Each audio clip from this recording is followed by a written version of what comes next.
स्वागत है आपका ज्ञानोदय पॉडकास्ट में।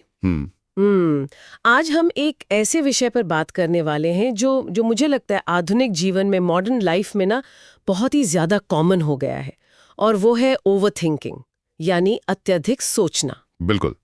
मतलब आज के समय में ये लगभग हर इंसान की परेशानी है। हाँ, और अक्सर लोग महसूस करते हैं कि शरीर भले पूरी तरह से थक चुका हो, आंखें नींद से भारी हो रही हो, लेकिन दिमाग 100 किलोमीटर प्रति घंटे की रफ्तार से दौड़ रहा होता है। सही कहा।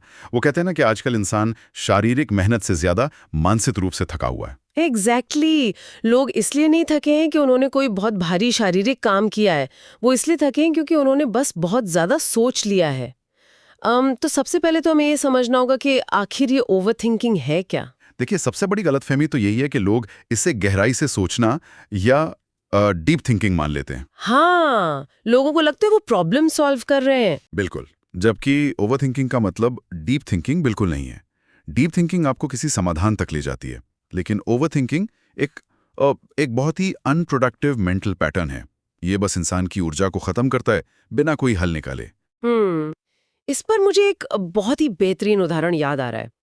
ओवरथिंकिंग ना उस कार के इंजन की तरह है जो लगातार चल रहा है। हाँ, बहुत शोर कर रहा है, पूरा ईंधन यानी फ्यूल खत्म कर रहा है, लेकिन आगे बिल्कुल नहीं बढ़ रहा, बस एक ही जगह पे खड़ा होकर आवाज कर रहा है। ये बहुत ही सटीक एनालॉजी है, क्योंकि सोचना तो इंसान के लिए बहुत नॉर्मल बात है।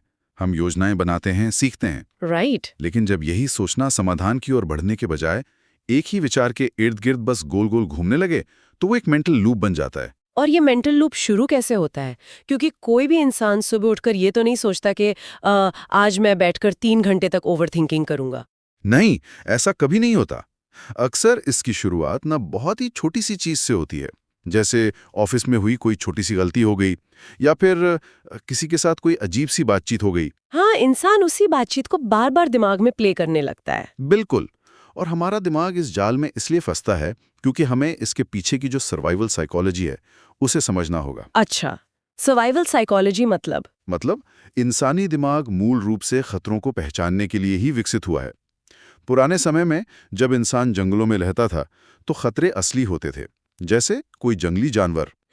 तो उस वक्त हर छोटी आहट पर ध्यान देना जरूरी था जिंदा बचने के लिए। एग्जैक्टली। जिस इंसान के दिमाग में फियर मैकेनिज्म या डर का तंत्र मजबूत था, वही जिंदा बचा। लेकिन अब आज के समय में वो जंगली जानवर वाले खतरे तो हैं नहीं। हाँ, अब तो खतरे बदल गए। सही कहा। अब उन असली खतरों की जगह मनोवैज्ञानिक खतरों ने ले ली हैं, जैसे फियर ऑफ फेलियर, अनिश्चितता, या जॉब चले जाने का डर। और हमारे दिमाग का जो वो हिस्सा है ना, जिसे अमिगडाला कहते हैं, वो शारीरिक और भावनात्मक खतरे में फर्क नहीं कर पाता। तो जैसे ही कोई अनिश्चितता आती है, दिमाग घबराहट में और ज्यादा सोचने लगता है ताकि वो खुद को सुरक्षित कर सके।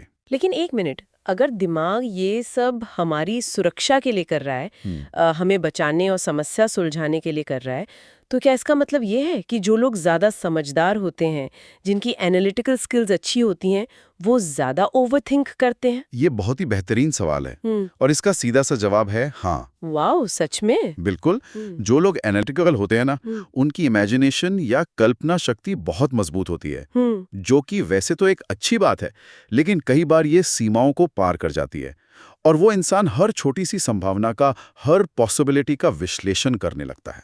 तो मतलब जो उनकी सबसे बड़ी ताकत है, वही उनकी कमजोरी बन जाती है। एकदम सही। वो हर चीज को कंट्रोल करने के चक्कर में उसी लूप में फंस जाते हैं। ये बहुत ही इंटरेस्टिंग है। अब अगर हम दिमाग की इस बनावट को समझ लें, तो असल जिंदगी में ये किन अलग-अलग रूपों में सामने आता है? इसके कई प्रकार हैं। अगर हम रोजमर्रा के उदाहरण लें तो सबसे कॉमन है फ्यूचर एंग्जाइटी, भविष्य की चिंता। जैसे किसी नए काम की शुरुआत से पहले ही गलतियों की कल्पना कर लेना। हाँ, इंसान सोचने लगता है कि अगर ऐसा हो गया तो क्या होगा, अगर मैं फेल हो गया तो क्या होगा। और एक इसका उल्टा भी होता है, पास्ट रिग्रेट। बिल्कुल। मुझे पास्ट रिग्रेट वाला ना सबसे अजीब लगता है, क्योंकि जो बीत गया उसे हम बदल तो सकते नहीं हैं। फिर भी इंसान पुरानी किसी बातचीत को याद करके पछताता रहता है कि काश मैंने उस वक्त ऐसा कहा होता। वो इसलिए क्योंकि इंसान का दिमाग उस पुरानी घटना से कोई ऐसा सबक निकालना चाहता है जिससे भविष्य में उसे वैसी शर्मिंदगी दोबारा न उठानी पड़े। समझ रही हूँ। और इसके अलावा एक बहुत ही परेशान करने वाला प्रकार है डिसीजन पैरालिसिस। ओह, डिसीजन पैरालिसिस तो बहुत कॉमन है। छोटी छोटी फैसलों में उलझे रहना। हाँ, मतलब क्या कपड़े पहनने हैं या कौन सा फोन खरीदना है, इसके लिए इंसान हजारों रिव्यू पढ़ता है और अंत में कुछ तय ही नहीं कर पाता। और एक सोशल ओवरथिंकिंग भी तो होती है ना। मतलब किसी पार्टी से वापस आकर इंसान अपनी बातों का विश्लेषण करने लगता है कि मैंने उससे ऐसा क्यों बोल दिया, ये मेरे हंसने का तरीका तो अजीब नहीं था। बिल्कुल, इसे सोशल या परफॉर्मेंस ओवरथिंकिंग कहते हैं। इंसान खुद को ही हर वक्त जज करता रहता है। लेकिन पता है समस्या क्या है? लोग अक्सर इसके जो शुरुआती लक्षण होते हैं ना, उन्हें बिल्कुल सामान्य मान लेते हैं। हाँ, जब तक ये जिंदगी को बुरी तरह से प्रभावित ना करने लगे। तो वो लक्षण है क्या? सबसे पहला और स्पष्ट लक्षण है रातों की नींद उड़ जाना या फिर स्लीप डिस्टर्बेंस। इंसान बिस्तर पर लेटा है लेकिन दिमाग चल रहा है। दूसरा है लगातार मानसिक थकान या मेंटल फटीग महसूस होना। शरीर से कोई मेहनत नहीं की लेकिन दिमाग थका हुआ है, और इसके साथ ही चिड़चिड़ापन भी आ जाता है। और अगर हम इसके रूट कॉज यानी इसके मूल कारणों की गहराई में जाएं, तो ये शुरू कहाँ से होता है? इसके कई गहरे कारण हैं। सबसे बड़ा है फियर ऑफ फेलियर, असफलता का डर। इंसान को लगता है कि अगर वो फेल हो गया तो उसकी पूरी कीमत खत्म हो जाएगी। इसके अलावा एक बहुत बड़ा कारण है परफेक्शनिज्म। परफेक्शनिज्म। पर लोग तो अक्सर इसे बहुत अच्छी बात मानते हैं कि हम तो अपना काम एकदम परफेक्ट तरीके से करना चाहते हैं। यही तो ट्रैप है। परफेक्शनिज्म दरअसल गलतियों को स्वीकार ना कर पाने की एक स्थिति है। ये आलोचना से बचने का एक डिफेंस मैकेनिज्म है। अच्छा, तो ये असल में उत्कृष्टता नहीं बल्कि डर है। बिल्कुल। और इसके साथ ही लो कॉन्फिडेंस और बचपन के कुछ ऐसे अनुभव जहां इंसान ने बहुत ज्यादा आलोचना झेली हो, कोई बहुत ही क्रिटिकल एनवायरनमेंट रहा हो, वो चीजें इंसान के अंदर गहरे बैठ जाती हैं। तो जो भी रूट कॉजेज इंसान पर हावी हो जाते हैं, तो इसका सीधा असर इंसान की रोजमर्रा की जिंदगी पर कैसे पड़ता है? क्योंकि लोग तो अक्सर यही सोचते हैं ना कि ज्यादा सोचने से वो ज्यादा बेहतर फैसला लेंगे। वो सोचते जरूर हैं, लेकिन असल में ये एक सेल्फ सैबोटाज बन जाता है। इंसान खुद का ही नुकसान करने लगता है। हाँ, जैसे काम टालने की आदत, जिसे हम प्रोक्रेस्टिनेशन कहते हैं। एग्जैक्टली। इंसान को लगता है कि वो रिजेक्शन के डर से किसी जॉब के लिए अप्लाई ही ना करे। ओवर थिंकिंग इंसान को हमेशा एक कंफर्ट जोन में बांध कर रखती है। आप कोई एक्शन लेते ही नहीं है। और इसका असर सिर्फ करियर पर ही नहीं बल्कि मुझे लगता है रिश्तों पर भी बहुत बुरा पड़ता है। रिश्तों में तो ये दीमक की तरह काम करता है। जैसे मान लीजिए किसी का मैसेज देर से आया, हाँ, तो इंसान सीधे यही सोच लेता है कि सामने वाला इंसान नाराज है या मैंने कुछ गलत कह दिया, जबकि हो सकता है वो बस काम में बिजी हो। बिल्कुल। ये चीज रिश्तों में शक और गलतफहमियां पैदा करती है। और आज के समय में तो सोशल मीडिया ने समस्या को और भी बढ़ा दिया है। बहुत ज्यादा। इंसान फोन पर लगातार दूसरों की परफेक्ट और छनी हुई जिंदगी देखता है। उसे दिमाग में एक अवास्तविक उम्मीद या कहें अनरियलिस्टिक एक्सपेक्टेशंस बन जाती हैं। और ये जो लगातार इन्फॉर्मेशन की बमबारी हो रही है ना, जिसे हम इन्फॉर्मेशन ओवरलोड कहते हैं, यस, ये दिमाग को शांत होने का एक पल भी नहीं देता। और जब दिमाग शांत नहीं होता तो क्या इसका असर इंसान की फिजिकल हेल्थ पर भी पड़ता है, मतलब सेहत पर? बहुत ही गंभीर असर पड़ता है। जब आप लगातार ओवर थिंकिंग करते हैं तो आपका शरीर क्रॉनिक स्ट्रेस में चला जाता है, बर्नआउट होने लगता है। वाओ। सिर्फ सोचने से। हाँ, क्योंकि दिमाग को लगता है कि कोई खतरा है, तो वो कॉर्टिसोल जैसे स्ट्रेस हार्मोन रिलीज करता है। ओहो। और जब शरीर इस फाइट और फ्लाइट मोड में होता है तो वो पाचन तंत्र यानी डाइजेशन को धीमा कर देता है। इसीलिए ओवर थिंकिंग करने वालों को अक्सर पेट की समस्याएं होती हैं। अच्छा, ये तो मैंने कभी सोचा ही नहीं था। हाँ, तेज धड़कन, इम्यूनिटी का कमजोर होना, ये सब इसी से जुड़ा है।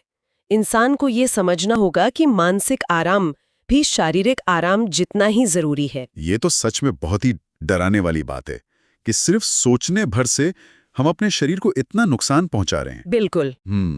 लेकिन ज्ञानोदय पॉडकास्ट में हम हमेशा इस बात पर जोर देते हैं कि सीखी गई बातों को प्रैक्टिकल जीवन में कैसे उतारा जाए। तो अब वक्त है उन प्रैक्टिकल सॉल्यूशंस पर विस्तार से बात करने का जो इस मेंटल लूप को तोड़ सकते हैं। एटॉमिक हैबिट्स या द पावर ऑफ नाउ जैसी किताबों में भी डेली हैबिट्स और प्रेजेंट अवेयरनेस की इंपॉर्टेंस बताई गई है। हाँ, ये बहुत ही बेहतरीन किताबें हैं। तो अगर किसी को ये लूप तोड़ना हो तो सबसे पहला कदम क्या होना चाहिए? सबसे पहला कदम है अवेयरनेस यानी जागरूकता, अपने विचारों को पहचानना। जब दिमाग एक ही विचार पर बार बार जाए तो खुद को टोकना कि मैं अभी समस्या नहीं सुलझा रहा, मैं सिर्फ ओवरथिंक कर रहा हूँ। और इसके लिए जर्नलिंग बहुत काम आती है, बहुत ज्यादा। विचारों को कागज पर उतारने से दिमाग का बोझ एकदम से कम हो जाता है। जो बातें दिमाग में बहुत बड़ी और डरावनी लग रही होती हैं, कागज पर आते ही वो सुलझाने लायक लगने लगती हैं। एक और चीज जो मुझे बहुत प्रैक्टिकल लगती है वो है घबराहट कम करने के लिए छोटे छोटे कदम उठाना। हाँ, एक्शन लेना बहुत जरूरी है। जैसे मैं एक टिप शेयर करना चाहूंगी, फैसलों के लिए ना एक टाइम लिमिट तय कर लेनी चाहिए। मान लीजिए आपको कोई डिसीजन लेना है, तो खुद से कहें कि अगले 20 मिनट में मुझे ये तय करना है, और फिर उस पर टिके रहें। इससे वो जो डिसीजन पैरालिसिस है ना, उससे बचा जा सकता है। ये बहुत ही बढ़िया टिप है, क्योंकि छोटे छोटे फैसले लेने से आप खुद पर भरोसा करना सीखते हैं। आपका सेल्फ ट्रस्ट बढ़ता है। राइट। इसके अलावा एक रूटीन और मॉर्निंग डिसिप्लिन होना भी बहुत मदद करता है। रूटीन कैसे मदद करता है? देखिए, जब आपका एक स्ट्रक्चर्ड दिन होता है ना, सुबह उठने का समय तय होता है, तो दिमाग को हर छोटी बात के लिए फैसला नहीं लेना पड़ता। सुबह की शांति दिन भर की अनिश्चितता को कम कर देती है। और इसमें लाइफस्टाइल चेंजेस का भी तो बड़ा रोल होगा। बिल्कुल। क्लीन ईटिंग, सही मात्रा में पानी पीना यानी हाइड्रेशन, और सबसे जरूरी एक्सरसाइज। हाँ, क्योंकि एक्सरसाइज से स्ट्रेस हार्मोन कम होते हैं ना। एग्जैक्टली। शरीर से जब स्ट्रेस बाहर निकलता है तो मानसिक शांति खुद ब खुद आने लगती है। और इसके साथ ही आजकल एक और चीज बहुत जरूरी है, डिजिटल डिटॉक्स। ये तो सबसे मुश्किल है लोगों के लिए। मुश्किल है लेकिन जरूरी है। स्क्रीन से थोड़ा दूर रहने की अहमियत हमें समझनी होगी। और ये सब चीजें एक दो दिन में तो होंगी नहीं। मुझे लगता है इसके लिए कंसिस्टेंसी बहुत जरूरी है। हाँ, कंसिस्टेंसी ही इसे लंबे समय तक दूर रख सकती है। छोटे फैसले लेकर सेल्फ ट्रस्ट बढ़ाना और उसे लगातार करते रहना। अगर हम इसे थोड़ा माइंडफुलनेस या आध्यात्मिक नजरिए से देखें, स्पिरिचुअल अवेयरनेस की तरफ से, तो विचारों को कैसे हैंडल किया जाए? माइंडफुलनेस का सीधा सा मतलब है कि विचारों को बिना जज किए सिर्फ ऑब्जर्व करना सीखना। बिना जज किए? हाँ, विचार आ रहे हैं तो उन्हें आने दें। ये मत सोचे कि मुझे सोचना बंद करना है, बस उन्हें एक दर्शक की तरह देखें और जाने दें। उनके साथ उलझे मत। ये बहुत ही गहरी बात है। ये पूरी चर्चा हमें यही समझाती है कि इस मेंटल लूप को तोड़ना हमारे ही हाथ में है। बिल्कुल। और अंत में मैं बस यही याद दिलाना चाहूंगा कि ओवरथिंकिंग कोई कमजोरी नहीं है। इंसान अक्सर खुद को कोसने लगता है, लेकिन ये तो आपकी संवेदनशीलता और आपकी बुद्धिमानी की निशानी है। बस बात इतनी है कि जब ये हद से बढ़ जाए तो ये हमारी क्षमता को सीमित कर देती है। देखिए, जीवन में अनिश्चितता तो हमेशा रहेगी।